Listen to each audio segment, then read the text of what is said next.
সেই নির্বাচনকে ঘিরে আপনার অনুভূতি কেমন? আপনার কি অনুভূতি লাগতেছে আপনার? অনুভূতি হচ্ছে যে প্রত্যেকটা নির্বাচনী আনন্দের, কিন্তু এক্ষেত্রে আঞ্চলিক ফোরাম হিসেবে আমরা অত বেশি এনজয় করতে পারতেছি না। কারণ হলো আঞ্চলিক ফোরামগুলোই হয় ইউনিটির জন্য, একতার জন্য, একে অপরের পারস্পরিক সৌহার্দ্যের জন্য। এই যে সৌহার্দ্য, এটাকে নষ্ট করার একটা প্রবণতা হচ্ছে এই ভোট চলে আসা। তারপরেও যেহেতু বৃহত্তর ময়মনসিংহ এমপ্লয়িজ ফোরাম একটা বৃহত্তর ফোরাম, এখানে সবাই নেতৃত্ব দেওয়ার জন্য আশা করে আমি মনে করি যে আঞ্চলিক ফোরাম হিসেবে অন্তত নির্বাচনিক যে প্রক্রিয়াটা শুরু হলো এটা না হোক।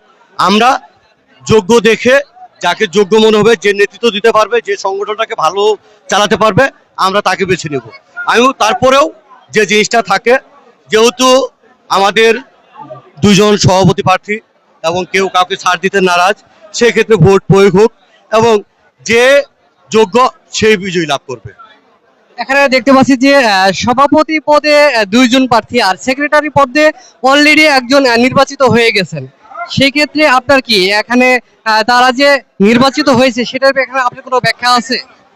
ব্যাখ্যা বলতে সেক্রেটারি যে যারা ছিল, আমি তাদেরকে ধন্যবাদ জানাই যে তারা অন্তত একটা জিনিস মূল্যায়ন করেছে, যে আঞ্চলিক ফোরামে অন্তত তারা নির্বাচনের দিকে যায়নি, তারা একে অপরের সাথে কথা বলে সমঝোতায় এসেছে এবং এখানে একটা সমন্বয় কমিটি করা হয়েছিল 9 সদস্য বিশিষ্ট। তারা সেখানে স্বীকারোক্তি দিয়েছে যে আপনারা যা সিদ্ধান্ত নেবেন আমরা সেটা মেনে নিব। ঠিক একই রকম হওয়ার কথা ছিল এই জায়গাটাও, কিন্তু দুইজন একই এলাকার একই প্রতিবেশী হিসেবে আসলে তারা একজন আরেকজনকে ছাড় দিতে নারাজ বা ছাড় দেয়নি, যে কারণে আজকে ভোটের প্রক্রিয়া চলতেছে। ধন্যবাদ আপনাকে। আপনাকে